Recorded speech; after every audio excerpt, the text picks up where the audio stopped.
Okay, it's been a while since I've done a repair video. I kind of felt like this one deserved it. It was quite the process getting it working. This is, for those that are unfamiliar, an Exidy 440 board used in a lot of their gun games. Well, actually, probably all their gun games of the early 80s. This board was dead.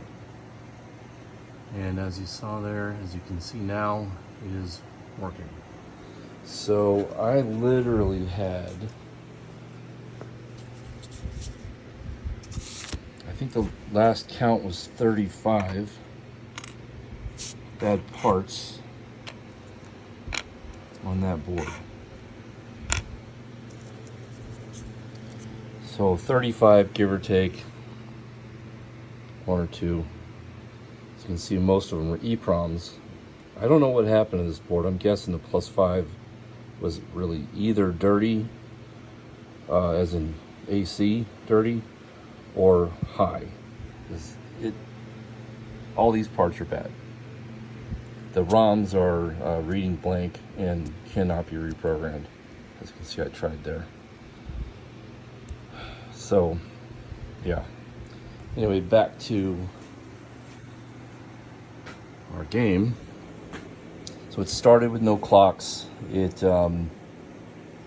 ended up being in here and over here. At that point, we had garbage on boot up, which is pretty common for these things when the CPU can't reach out to the program, ROM and RAM on the bottom board there. Let's see, after that, I believe one of the colors was wrong or missing. You have to forgive me, this has been the better part of a week working on this thing off and on. So that ended up being, let's see, that RAM was bad. I removed the 3 of them to check them because I wasn't sure which one handled just color. So from the looks of things, these two fill out the motion objects and that one handles the color on the screen. We had audio problems. As you can see, all of the audio ROMs have handwritten labels. That was because all of the ROMs were bad. Again, they were reading blank and trying to program them, couldn't program them. So that tells me that something happened to the +5 on this board, or that was feeding this board. The CPU was bad, something that is easily confused. This is a 6809, 68B09. That is a 6809. They're not interchangeable. So let's give her some, well, it's already on free play, so we don't need to do anything there. And let's start the butt.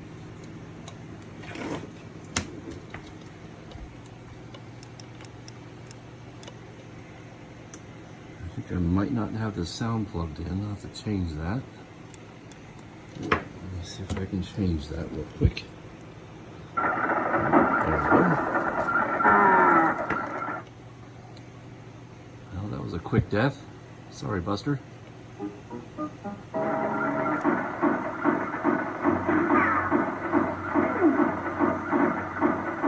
what's kind of cool about this thing is I was able to make it work with a Cap Controls gun. Did have to regulate the 12 volts from the board down to 5. I don't know if those guns can handle that. You know, +12 on the board, so better safe than sorry.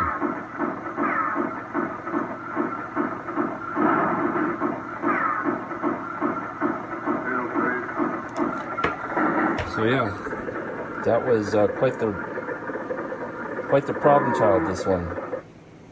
Oh, one last thing before I forget.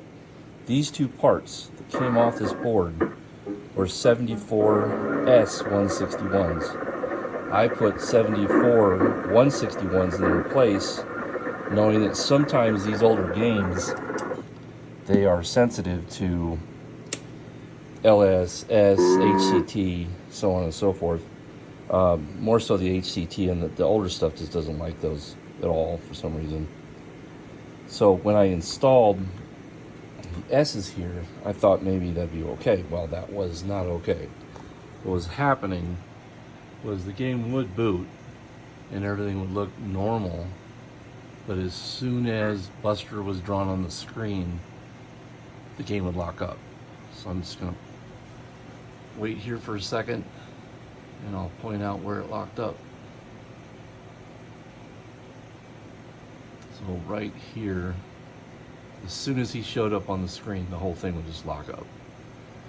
Well, apparently that section's got something to do with critical timing, and it does not like the straight 161s.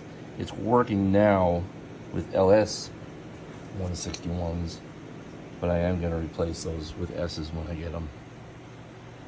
So there it is. It is working.